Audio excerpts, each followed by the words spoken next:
첫째로 이 사건 비상계엄은 처음부터 반나절 계엄이었고 국민들이 경각심을 호소하기 위한 것이었습니다. 피청구인 대통령은 국회 절대다수 의석을 장악한 민주당의 국회 권력 남용과 국회의원 선거의 부정 의혹으로 인하여 국민주권의 헌법 질서가 무너질 위기에 처했는데 이를 해결할 통상적인 수단이 없다고 판단하여 비상계엄을 선포하였습니다. 피청구인 대통령은 법률 전문가이고 평생 검사로 일해왔습니다. 야당인 민주당이 국회의석의 절대 과반수 의석을 장악하고 있기 때문에 피청구인이 비상계엄을 선포하여도 민주당이 곧바로 계엄 해제 안건을 상정해서 통과시킬 것이고 이에 따라 계엄을 해제해야 할 것이라는 점을 피청구인은 잘 알고 있었습니다. 그렇다고 헌정 질서를 수호할 책임이 있는 대통령이 수수방관할 수는 없었습니다. 그래서 국회에게 위헌적인 활동을 중지하라고 경고하고 국민들에게 국가 비상사태의 실태를 알려서 경각심을 가지게 하려고 비상계엄을 선포하는 것입니다. 아울러 2023년 10월경 국정원이 보안점검 시 미흡했던 중앙선거관리원이 전산 시스템에 대하여 조사해서 부정선거 의혹을 해결하려 했던 것입니다. 둘째로 국회에 대한 계엄 조치에 대해서 설명하겠습니다. 국회가 입법권과 탄핵소추권과 예산심의권을 남용해서 행정부의 기능을 마비시키고 있었지만 이를 해소할 수단이 없었습니다. 국회 해산권도 없고 비상계엄을 선포하여도 국회의 권력 남용을 시정할 수단이 없었습니다.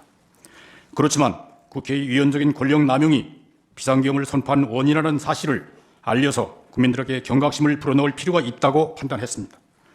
그래서 비상계엄을 선포하고 병력을 국회에 출동시킨 것이지만 그 당시 야당인 민주당이 절대 다수 의석을 차지하고 있어서 비상계엄 선포 후 반나절 이내에 비상계엄 해제가 요구되리라고 예상했습니다. 그럼에도 불구하고 피청구인은 국회의 유연적인 탄핵소추권 남용으로 야기된 행정부의 일부 기능 마비, 무분별한 예산 삭감, 국가 이익에 반하는 입법 활동 등으로 인해서 헌정문란 사태를 주권자인 국민들에게 직접 호소함으로써 주권자인 국민이 국회 독재의 실상에 대하여 눈을 부릅뜨고 감시하고 비판 견제할 수 있도록 촉구하고자 비상계엄을 선포하였습니다.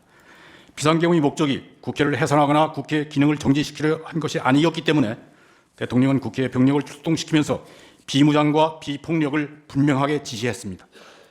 그 결과로 국회에 출동한 군인들은 국회 경비원들한테 맡겨서 본관 출입문으로 들어가지 못했고 창문으로 들어갔던 것입니다. 또 국회 경비대가 방화수를 분무하자 그들을 제압하지 않고 뒤로 도망쳤던 것입니다. 계엄군에 의하여 국회를 해산시키거나 회의를 방해할 의사도 없었고 방해하려고 시도한 일도 없습니다. 국회의원들이 국회와 회의장에 들어가는 것을 막지 않았고 그래서 국회가 비상계엄 선포 2시간 만에 비상계엄 해제 요구를 의결할 수 있었던 것입니다. 포고령에 국회 활동을 금지한 자고 기재된 것은 실행할 의사도 없이 경고용으로 기재된 것에 불과합니다. 포고령에 기재된 내용을 실행할 의사도 전혀 계획도 없었기 때문에 법률비서관에게 검토시키지도 않았습니다. 다만 야간 통행금지 부분은 국민들에게 불편을 줄 수 있으니 빼라고 했을 뿐입니다. 대통령이 비상계엄으로 국회 활동을 금지하고 비상입법기구를 만들려 했다는 주장은 터무니없는 거짓 선동입니다. 또 대통령은 국회의원 등 누구를 체포하라고 명령하지 않았고 계엄군이 누구를 체포하려고 시도하거나 체포한 일도 없습니다. 반나절 계엄이 명백히 예상하면서 무슨 일을 도모한단 말입니까? 국민들은 이 사건 비상계엄을 계명령이라고 이해하고 있는데 반국가 세력은 대통령이 비상계엄 선포를 내란죄라고 몰아서 국방 책임자들을 구속한 데 이어서 대통령까지 구속한 것입니다. 셋째로 선거 부정 의혹을 조사해서 해소할 필요성이 현저합니다. 2020년 4월 15일 제21대 국회의원 선거에서 민주당이 국회 과반수 의석을 차지했습니다. 그러나 선거 당일 투표에서 이기고 사전 투표에서 패배한 후보자들이 선거 부정을 주장해서 120여 건의 선거 무효소송을 제기했습니다. 그리고 그 재검표 과정에서 비정상적인 투표용지가 무수히 발견됐습니다. 그런데도 대법원은 선거 부정을 인정할 수 없다고 판결하였고 중앙선거관리원은 독립된 헌법기관이라고 내세워서 선거 부정 의혹을 조사하지 못하게 했습니다. 그런데 국가정보원이 선거관리 시스템 5%만 점검했는데 그 보안성이 지극히 취약해서 아무나 해킹하여 선거 결과를 조작할 수 있다고 보고하였습니다. 게다가 한국의 중앙선거관리위원회가 2013년 10월 설립한 세계선거기관협의회 AU협이라고 합니다.